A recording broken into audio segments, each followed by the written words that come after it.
करता है।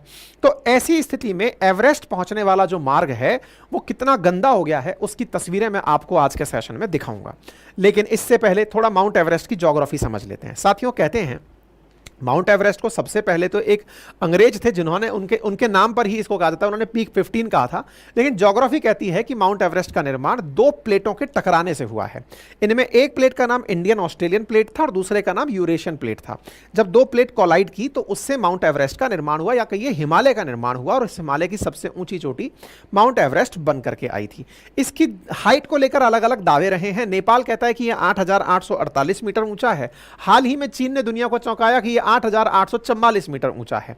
इसके बाद में लोगों के अपने अपने क्लेम होने लगे कि 4 मीटर हाइट को माउंट एवरेस्ट की क्या हुआ। तो लोगों ने कहा 2015 में जो भूकंप आया था ना यहां पर, हो सकता है उसकी वजह से यहां पर थोड़ी हाइट वाइट गड़बड़ हो गई हो। ठीक है, खैर, माउंट एवरेस्ट के नाम के बारे में कहा जाता है कि इसका नाम शुरुआत में पीक 15 था और इसका नाम जॉर्ज एवरेस्ट ने 1841 में नाम रखा था।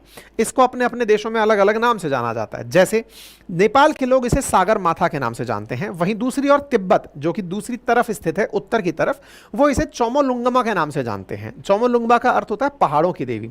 ऐसे ही नेपाल के लोग जो हैं वो इसे आकाश की देवी के नाम से पूजते हैं। आप हैं जॉर्ज एवरेस्ट जिनके नाम पर इसका नाम पड़ा हुआ है। आज व्यक्ति इसकी चोटी पर पहुंचकर दुनिया की सबसे ऊंचाई पर पहुंचने का लाभ उठाता हुआ दिखता है।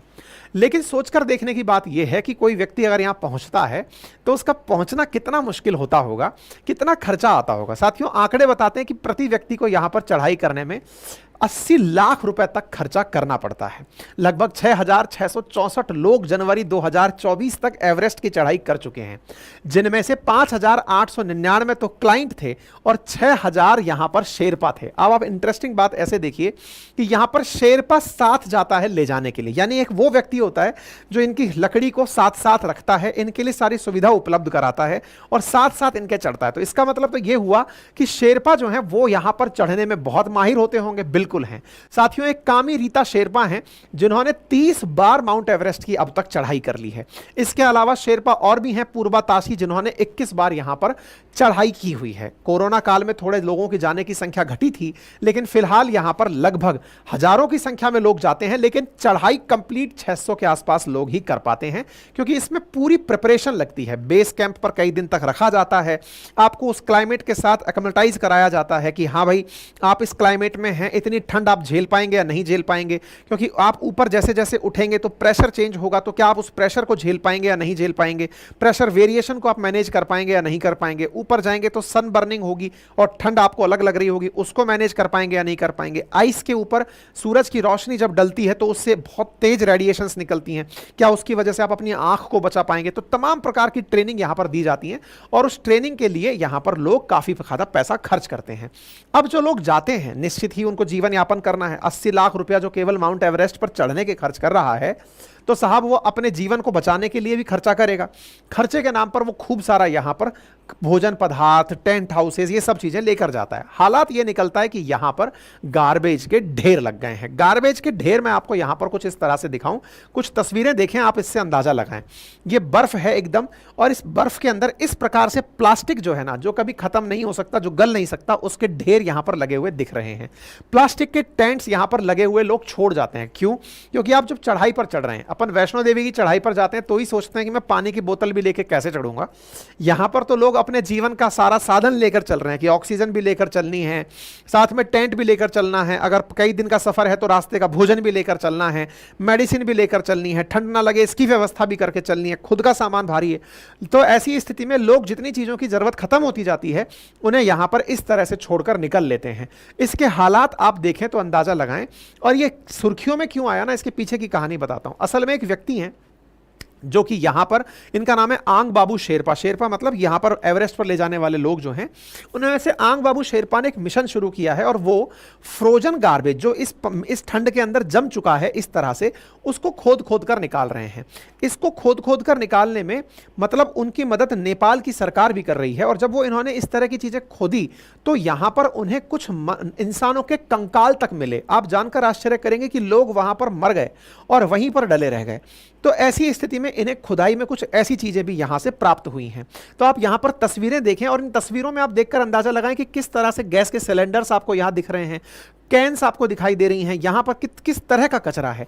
तो नेपाल सरकार के द्वारा यहां पर सफाई अभियान चलवाया जा रहा है। इसी वजह से अंतरराष्ट्रीय स्तर पर खबर बनती है कि mount Everest highest camp is littered with frozen garbage, यानी एक ऐसा कचरा जो वहां पर जम गया है और इसको साफ करने में कईयों साल लग सकते हैं। आपको जानकर आश्चर्य होगा कि ये जो लोग यहां गए हैं, जो नेपाल सरकार की मदद से नेपाल की सेना और शेरपा मिलकर के जो सफाई कर रहे हैं, ये 11 टन के आसपास तो अभी अपना कचरा हटा चुके हैं, जिसमें 4 डेड बॉडीज के यानी बॉडी के स्केलेटन भी यहां पर मिले हैं।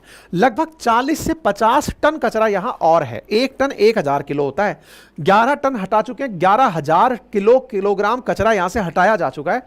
लगभग 50,000 किलो कचरा और यहां पर ऑलरेडी डला हुआ है, जिसमें यहां पर फूड के पैकेट, गैस के कार्ट्रिज, ऑक्सीजन बोतल्स, डिस्चार्ज के रोप, ये सब चीजें यहां पर एक्सेस में डली हुई हैं। ठीक है ना। तो ऐसी स्थिति यहां पर लोगों को इस क्षेत्र के बारे में बहुत संवेदनशील तरीके से परेशान कर रही है कि माउंट एवरेस्ट, जो अपने आप में हिमालय की वो चोटी जिसकी खूबसूरती को देखने के लिए लोग जा रहे हैं, वो जाकर के अपनी पहचान छोड़कर आ रहे हैं और वो पहचान अच्छी नहीं है।